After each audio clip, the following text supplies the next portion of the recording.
Ada yang curhat ke saya ya, dan saya sebagai laki-laki ingin menyampaikan ini untuk semua perempuan di luaran sana. Dengarkan saya baik-baik ya, mohon maaf.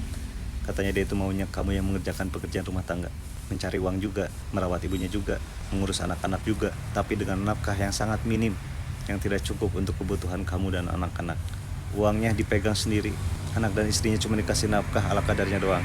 Gak peduli tuh, katanya dia gak mau tahu ya cukup atau enggaknya. Padahal sebenarnya dengan penghasilannya dia itu mampu ngasih lebih ke istri dan anak-anaknya, tapi dia itu gak mau. Dia tidak pernah memberikan yang terbaik buat kamu selama pernikahan.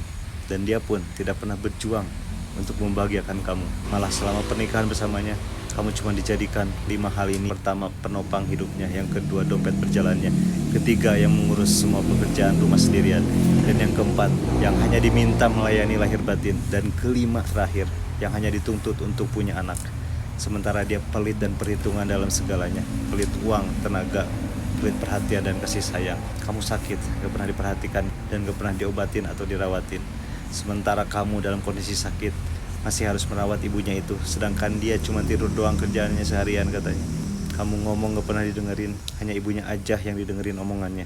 Kamu malah dipaksa buat hidup bersama ibunya sejak anak pertamamu itu lahir.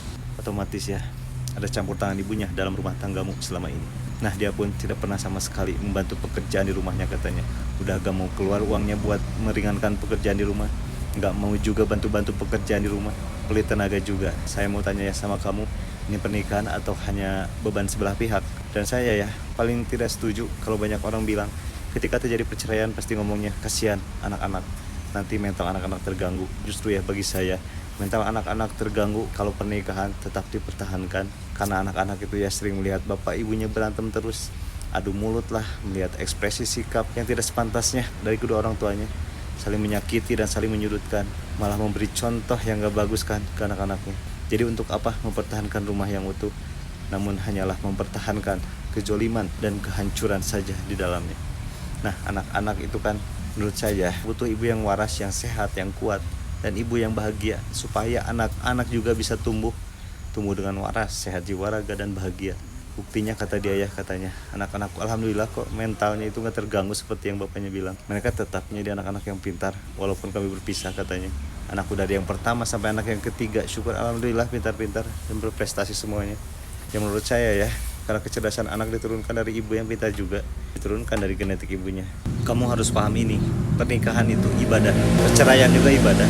Rumah tangga itu wajib ya kedua belah pihak berbahagia. Jika merugikan salah satunya secara terus-menerus dan pihak lainnya diuntungkan terus, atau satu pihak merasa tidak bahagia, atau malah keduanya sama-sama tidak bahagia, lantas ya buat apa dipertahankan? Ya lebih baik bercerai, pisah saja. Pernikahan itu ya seperti kerjasama kan, seperti usaha yang dijalankan oleh lebih dari satu orang. Semua pihak harus mendapatkan kebaikan, keuntungan dong ya. Begitupun dengan pernikahan, suami dan istri sebagai pihak-pihak terkait, keduanya itu harus mendapatkan kebaikan. Jika hanya salah satu pihak yang diuntungkan terus-menerus, sementara pihak lain dirugikan, bubar aja, pecah kerjasama. Saya paham ya perasaan kamu sebagai wanita, sebagai istri. Meskipun kamu berpenghasilan, kamu tetap mau menjadi nafkahikan.